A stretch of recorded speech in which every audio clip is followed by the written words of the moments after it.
Hi, I'm Lauren Gray Hawkins and welcome to Behind the Scenes, where we recognize the employees who work hard each and every day to support our AACPS students and families outside the classroom.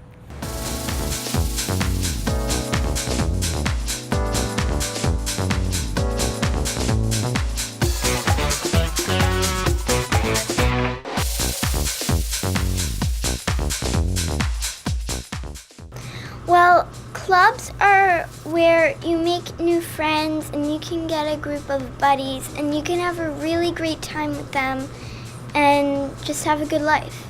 Co-curricular programs are programs that work in conjunction with programs that we have during the school day. They can be happening during the day, they can be after school, they can be on weekends, they can be during the summer. Anytime that the teachers or the students want to get together. They can be face-to-face, they can be online, they can be in any way we want to have it, so it's great. A co-curricular program was created to enhance the curriculum, so it's a way for them to keep practicing things that are part of the curriculum but in another neat and fun way. But I feel like if you do a topic that you're passionate about and that you're interested in, it's not work, it's actually fun.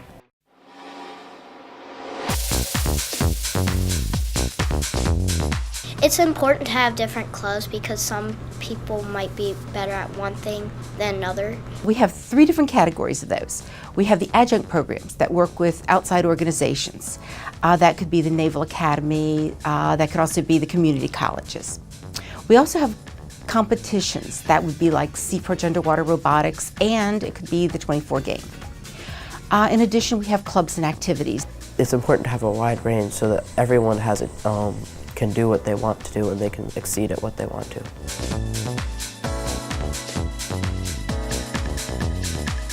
I like Seaperch. I think the main thing is because every time we go and compete, not only do I feel really smart afterwards, but we get to go to the Naval Academy. And a lot of the people that I've met in high school went to the Naval Academy, and I really want to go there myself, so I get to sort of observe the students. And learn about engineering too. Yeah, it gives me a chance to be an engineer and build an underwater robot. For my project, I did exploration, encounter, and exchange in neuroscience or neurology. That interests me because I really like the idea of studying the human brain and how no brain is the same as the other brain. I've always loved the sea, like the oceans, and underwater, and biomimicry, which is adding already living animals into man-made objects. For example, my sea perch is designed after a sailfish, so that's an example of biomimicry. Because if they don't enjoy math, this is a very fun game. This is something that's where you learn. It's where you learn how to do math. And like I said, it's a good brain workout. So when you learn, then your brain will just soak it up and then you'll know how to do this.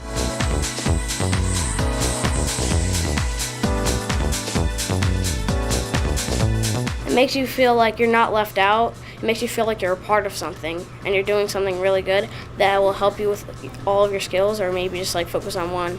Because it's fun, 1, and 2, they could learn more about anything. It's important because, like I said earlier, this is an engineering club, and it's for like robots. So in the future, like by the time I need a job, there's probably going to be a lot of job openings for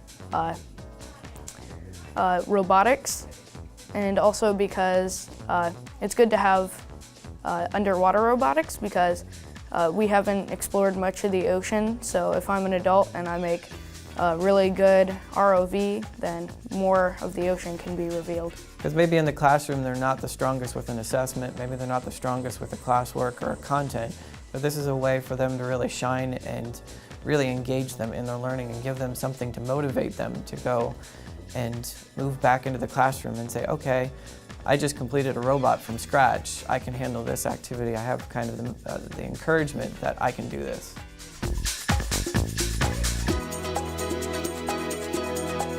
Anybody who loves children, I just think that somebody who wants to learn something new also. We encourage parents to be part of the group, community members. We like, of course, the teachers. We have administrators. Some kids may not like one thing and they might be forced to do it, and then they're not interactive and they're not learning or engaging, and that's going to slow them down. It's not going to get them interested. If you have a wider range, that's going to broaden their horizons. They can say, I may not like this topic, but I really like this topic, so I can go and do that if I wanted to.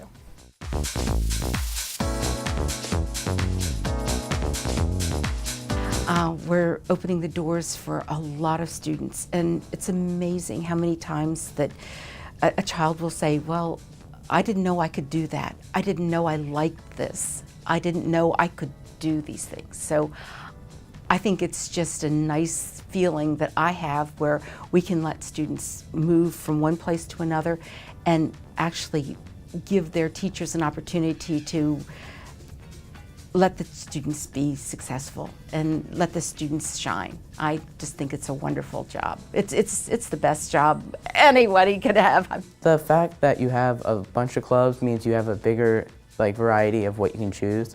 Like if you choose you want to do engineering, then you have an engineering club. If you want to expand on your languages, you have foreign language clubs.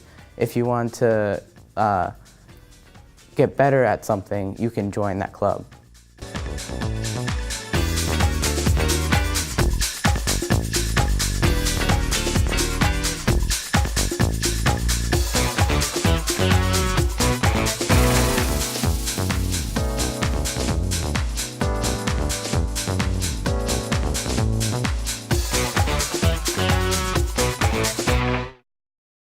When I think about the role of a school psychologist, I often think about those unsung heroes. School psychologists often in schools are that unsung hero that people don't know or see as much as maybe a principal, assistant principal, or a school counselor. But they are such an integral part of the school staff because they are a lot of times the bridge between parents and the school.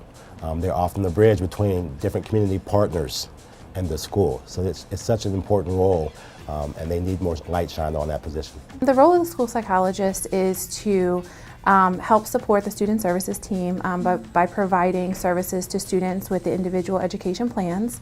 So students that do have those plans, he provides counseling and testing for those students to make sure that we're meeting their needs the best way possible. The school psychologist also really works with us as a team to collaborate. We consult with each other to just make sure that we're meeting the needs of all students in the school community. So it really is a team effort.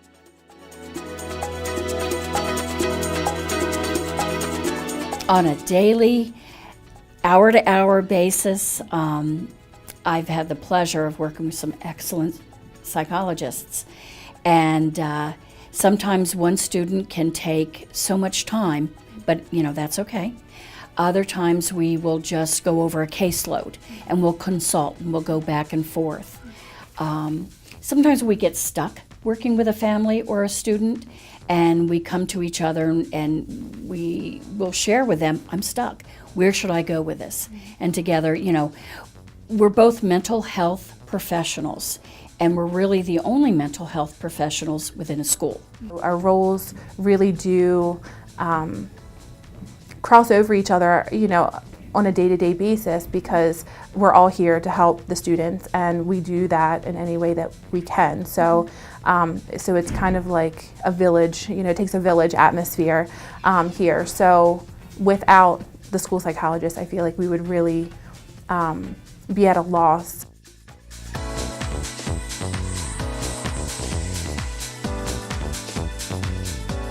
You don't realize it because people don't see the school psychologist, but really, of anyone at the school, I'd say that the psychologist is the heart of it. You don't see them doing a whole lot, but they're definitely the ones that are keeping everything together behind the scenes. The school psychologist does provide so much support for the students through counseling and through testing and making sure that we're meeting the needs of those students on the school psychologist caseload, but in turn that really does help with the overall learning environment. I feel like those kids really know that they're supported, that they have someone to go to if they need counseling or if they need just some more support while they're in the classroom. So that provides peace of mind for, the teachers, for them, for their families. And so with that in place, I feel like, that really positively affects the other students in the class.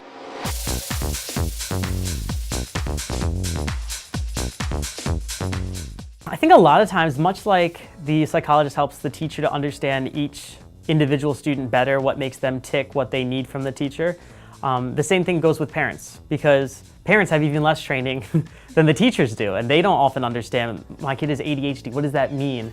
My child is depressed right now, what do I do with that? And they get very frustrated because they know they're doing their best and it's not helping their child. And so I think a lot of times when he can sit down and talk to them, they understand their own child better because of his insights. So I think about think about some of the partnerships we have. Our school psychologist works closely with our children's guild therapists.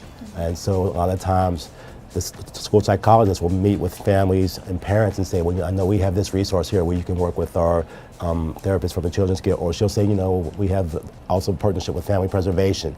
So her having that knowledge base of the different partnerships and supports that go on within the school system, but also outside of the school system, and being able to direct those families to those services, as well as keeping the staff abreast of those services and letting us know what's available so that we can, in her absence, if she's not here, know what those resources are and be able to direct those to the different families in need.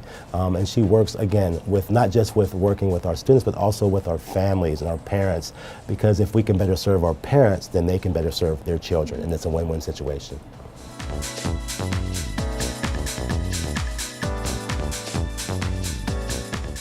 It sounds dumb, but you need a psychologist because he makes things make sense. And it comes down to being that simple. Whether it is a simple issue with a student who calls out too much, whether it is a parent's frustration trying to deal with their child's ADHD, or it is a parent that is very upset because they have a child with depression and they don't know how to deal with it. He takes things that are chaotic situations and he makes them into very calm, solvable situations. I wish there was more light shined on the school psychologist. I think a lot of times when people think about school psychologists, they think about, okay, maybe the school psychologist's role is only to help the students when they are indeed in crisis. But a lot of times our school psychologist is very proactive as well, and working with students prior to they get to the point where they're in crisis. Learning to look at the different warning signs that a child might exhibit, and being able to say, okay, I need to start working with this child because I can see that this is happening or this could happen. So I think people just think about psychologists and just kind of going when you see it, when the problem has already occurred. But school psychologists, I think that one of their biggest jobs is really to try to address a problem before it really starts to manifest. That they're very diverse. They are human. They are here to help. They're a supportive role. Also, they're very much like the school social worker, alone, right, in a school building. We are educators, but we're not educators. We're not administration. We're just an island that, is trying to keep everyone connected with bridges.